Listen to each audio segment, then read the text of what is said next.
E eu que At dei first, you notebook might de think he is just surpresa para another meu guy primo who que watched one trabalha too com many survival programação. shows. But wait till the end, and you'll see what real talent looks like.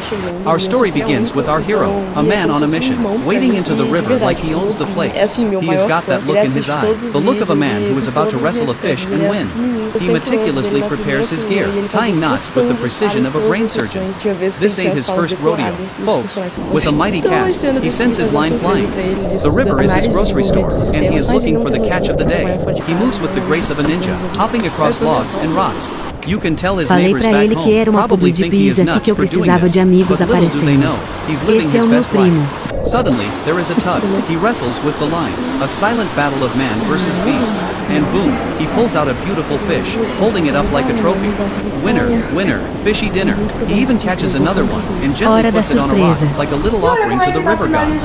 With dinner secured, phase 2 begins. Operation Build. A swanky, Fingi que tava riverside faltando uma pad. caixa. He gets out of the water and shakes himself off like a big happy dog.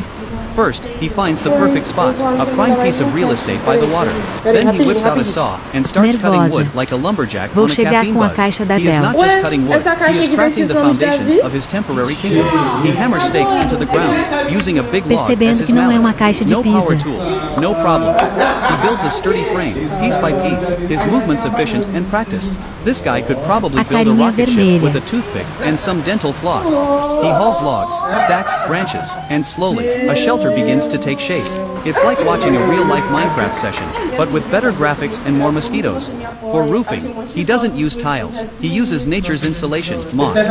He carefully lays the moss over the roof, creating a green living blanket. It is eco-friendly, stylish, and probably smells amazing after it rains. With the shelter complete, he admires his work. It's a masterpiece of rustic engineering. But a house ain't a home without a comfy bed. So he gathers dry grass and lays it down, creating a natural mattress. He even has a sleeping pad, because even survivalists appreciate a little luxury. He lies down for a quick test nap, and the view from his new bedroom is to die for. Now, for the kitchen. He builds a stone stove by the river, a perfect setup for some gourmet wild cooking. He chops firewood with the ferocity of a warrior preparing for battle. Each swing of the axe is a E eu que testament to pedi his para a strength. inteligência artificial Then, he responder no meu masterfully direct. starts a fire. The flames dance to life, promising warmth and a delicious meal. The sun begins to set, painting the sky in beautiful colors. But our chef is just getting started. He boils some water, and then comes the genius move. He pours water on a hot stone, creating a natural griddle, and places the fish on top. The sizzle is the sound of victory. While the fish cooks, he casually munches on an avocado. Because who says you can't have superfoods in the wilderness? He seasons his meal, chopping the perfectly cooked fish and avocado, squeezing some fresh lemon on top. This is not survival food. This is a 5-star dish served in a wooden bowl. He takes a bite, and you can just feel the satisfaction. As night falls, he settles into his cozy shelter. The fire crackles outside. The stars shine bright above. The next morning, he's up and at it again, making a hot drink to start his day. He sits by the river, cup in hand, looking like the king of his own private world. This man is not just surviving, he is thriving. He is an artist, and the wilderness is his canvas. Alright folks, buckle up, because today we're watching a man who looked at a perfectly good hill and said, you know what this needs? A mortgage. Meet our hero, a guy whose ambition is matched only by his impressive collection of plaid shirts. He kicks things off by hammering a stake into the ground, a declaration of war against tranquility. What is he building? A birdhouse? A mailbox? No, my friends, he's laying the groundwork for an entire civilization. He whips out the tape measure, measure twice, cut once, and still somehow end up with a pile of expensive firewood. That's the rule. He's building these giant wooden squares, looking like picture frames for a family of giants. And then he just picks one up and walks away with it. His trusty canine sidekick, Sir Barks, a lot is supervising the whole operation, probably thinking, my dude, I just wanted a place to nap. This is a bit much. Now, the moment we've all been waiting for, the sweet, sweet song of the chainsaw. He's carving through logs like they personally offended his ancestors. Wood chips are flying, sawdust is in the air. This is a man's therapy session. Forget yoga, just go cut down a tree. He hammers in more stakes, sets up the foundation, and starts laying down the first platform. This isn't just a floor, it is a stage for one man's epic saga of splinters and sweat. He keeps going, cutting more boards, nailing them down. The sheer repetition is mesmerizing. It's like watching a human 3D printer, but the only material is wood. He finishes the deck, sweeps it clean like a proud homeowner, and immediately lies down. You gotta test the structural integrity with a power nap. It is science. But wait, there is more. Just when you think he's built a nice patio, he starts on the vertical construction. Posts go up, beams are laid across. He is using a handsaw now, going old school. Guess the chainsaw needed a coffee break. He's on ladders, he is on the ground, he is a whirlwind of construction. He even changes his shirt, because every new phase of a project requires a new uniform. That is just project management 101. Hold the phone, I am seeing a second structure, and a third. This man is not building a cabin, he's building a rustic, off-grid condominium complex. He is the developer, the architect, the construction crew, and soon, the entire homeowners association. The HOA meetings are gonna be really straightforward. He just has to agree with himself. Look at him, he has even got a car to haul in more lumber. This isn't a weekend project, this is a full-blown obsession. He's framing walls, building roof trusses. The sheer scale of this is mind-boggling. He is using hammers, drills, saws of every variety. The forest creatures are probably holding community meetings about their new, very loud neighbor. Brenda, did you see what he did to the old oak tree? The audacity? The roof starts to take shape. He's up there, a king on his wooden throne, nailing down panels. He is building not one, but two, three. It is a tiny village, a hamlet of his own making. He is even doing the exterior siding, piece by painstaking piece. This is the kind of dedication you see from people who alphabetize their spice rack, but applied to a forest. Now he is digging. What for? A garden, a moat, who knows? The logic is his and his alone. He is paving pathways with wooden discs he cut himself. This place is starting to look like a fantasy RPG starting zone. Welcome, adventurer, to the village of Plaid, Shire.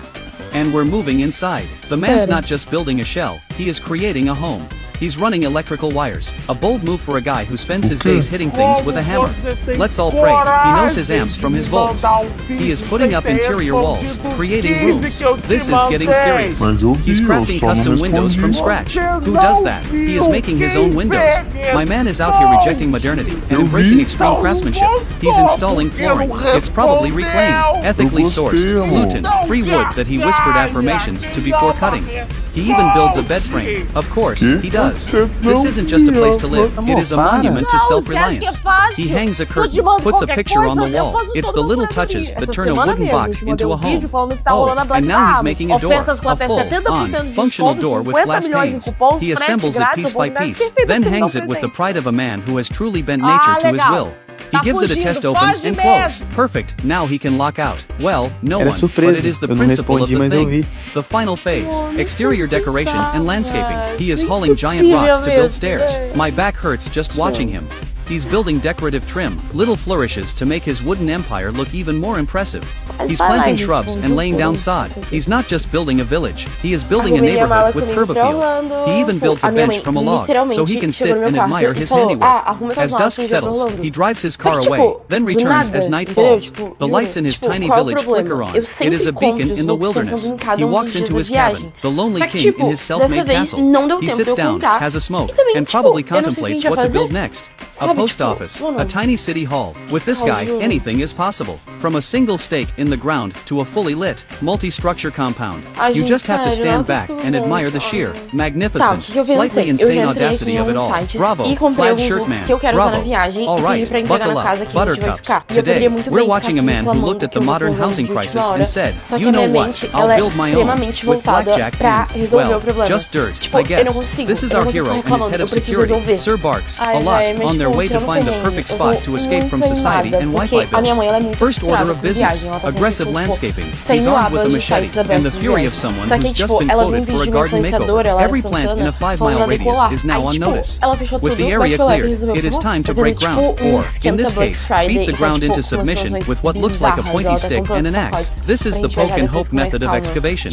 He has officially entered the digging a giant hole phase. The dog is providing moral support, probably wondering why his human is working so hard when there are perfectly good sticks to chase. He's in the hole now, going at it with a pickaxe. This isn't just a foundation, this is a declaration of war on the underworld. He's digging with the passion of a pirate who's lost his treasure map.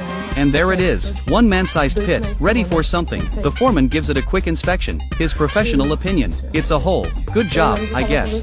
Now the fun really begins. It is time to play real, life Tetris, but with heavy rocks. Step 1, collect 1 billion stones. His back is going to be screaming his name tomorrow. While he is at it, let's process some lumber. This is where he proves he is more than just a digger. He is a craftsman. He's turning a log into planks with the sheer power of an axe and pure determination. What's he making? Oh, a box. Is Is it a coffin for his hopes and dreams? A suggestion box for the squirrels? The suspense is killing me. He's driving stakes into the ground now, creating the main supports. He is using an axe as a hammer, because when your only tool is an axe, every problem looks like it needs chopping, or whacking. Look at that knot work. This man is a sailor, a Boy Scout, and a construction worker all rolled into one. Those posts aren't going anywhere. Aha, the box's purpose is revealed. It's a dirt sifter. He's separating the fine soil from the raft. This is artisanal dirt, people, none of that store. Bob peasant soil. He then puts that sifted soil back into another box. This whole process is starting to feel like a very elaborate, and very dusty, Russian doll. And now he's washing the dirt in the stream he is panning for. Clay. This man is literally making his building materials from scratch. My man is playing Minecraft on hardcore mode. With the clay, mortar ready, it is time to build the foundation walls. He is laying stones and smearing mud like a master mason, who learned his trade from a YouTube tutorial he watched in a dream. Some rocks need a little persuasion to fit. A gentle tap with the hammer. You gotta show the rocks who is boss. It is not just construction, it is a negotiation. He fills the gaps with his bespoke, artisanal mud. This process is slow, methodical, and probably terrible for his manicure, but the walls are rising, looking sturdy and impressively rock-like. Time for the next phase, the roof structure, which means it is time to go hug some trees.